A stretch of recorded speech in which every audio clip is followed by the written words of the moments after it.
여기서 보시면 여기 바이입니다. 바이. 예, 죄송합니다.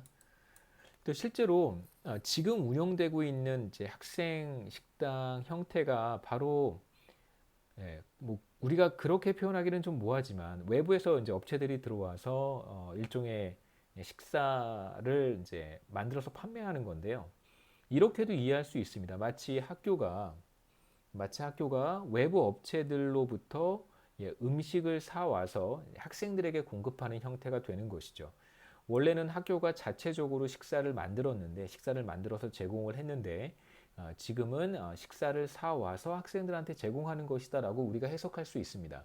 물론 이제 엄밀히 말하면 외부 업체가 들어와서 직접 학생들에게 음식을 판매하는 거지만 우리가 이렇게 생각해 볼 수 있다는 거예요. 마치 학교가 음식을 사와서 학생들에게 제공하는 그런 형태가 된다라고 볼 수도 있습니다.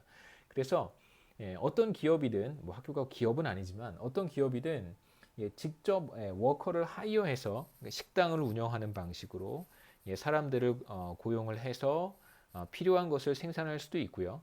그 인하우스에서 생산할 수도 있고 또는 음식이라는 것을 이제 사와서 조달할 수도 있습니다.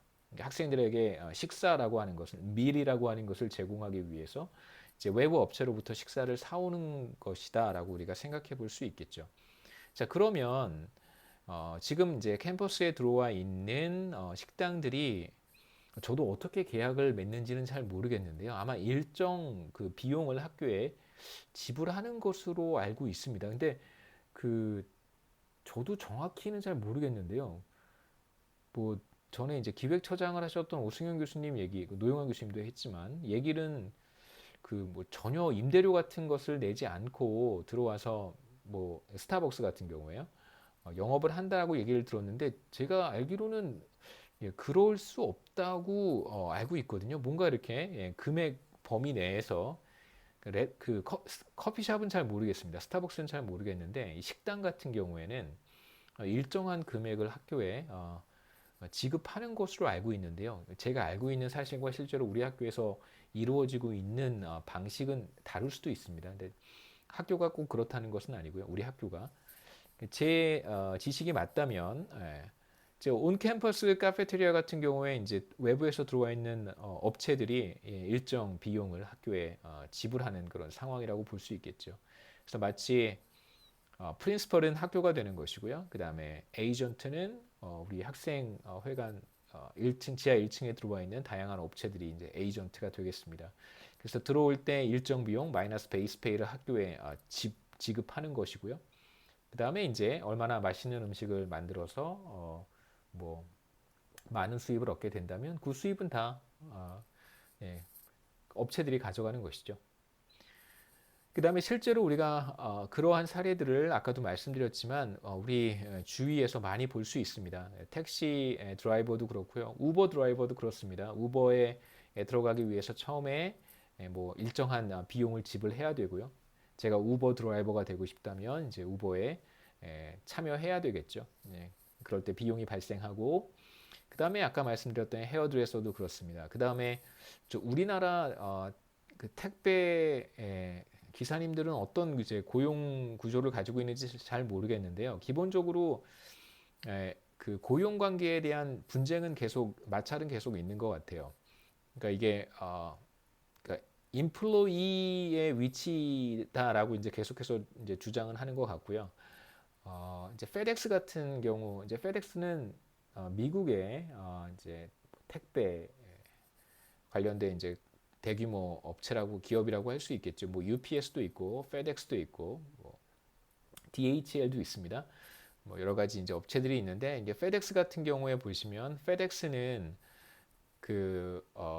딜리버리 그러니까 제가 이제 만약에 FedEx 택배 기사로 일을 하고 싶다라고 한다면요. 그러면 이제 기본적으로 어떤 비용을 부담해야 되냐면 택배 트럭도 사실 제가 가지고 있어야 되고요. 그러니까 페덱스에서 저한테 뭐 트럭을 제공해 주는 것도 아니고 무슨 뭐 이렇게 바코드 스캔하는 거 있잖아요. 뭐 처음에 뭐 이제 물품들을 받아서 이제 고객들한테 전달해 주기 위해서 이제 바코드 스캔 같은 것도 해야 되는데 그 스캔 장비도 제 돈으로 사야 되고 페덱스 같은 경우에는 유니폼 있잖아요. 근데 그 여러분 혹시 뭐 영화라든가 이런 데 보시면 혹시 뭐 직접 미국에 가셔서 보시면 딜리버리 하는 분들이 입는 유니폼이 있습니다. 이 유니폼도 자기 돈으로 구입을 해야 돼요.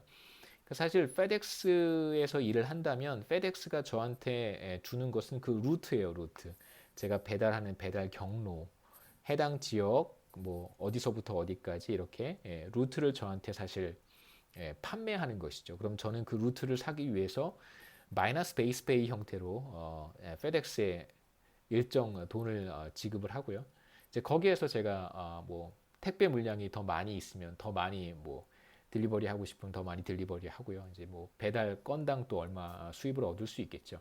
그래서 실제로 이제 이런 형태로 운용이 되고 있어서 아마 국내에서도 이제 택배 기사님들의 어떤 그 고용 관계에 대한 분쟁은 계속 이어질 수 있을 것 같아요. 이건 이제 1인 기업이라고 해석을 하는 지금 상황인 것 같고, 이것을 인플로이라고 볼 것이냐, 아니면 셀프 인플로이드라고 볼 것이냐, 그 문제는 아마 쉽게 이렇게 결론 내리기는 어려울 것 같습니다.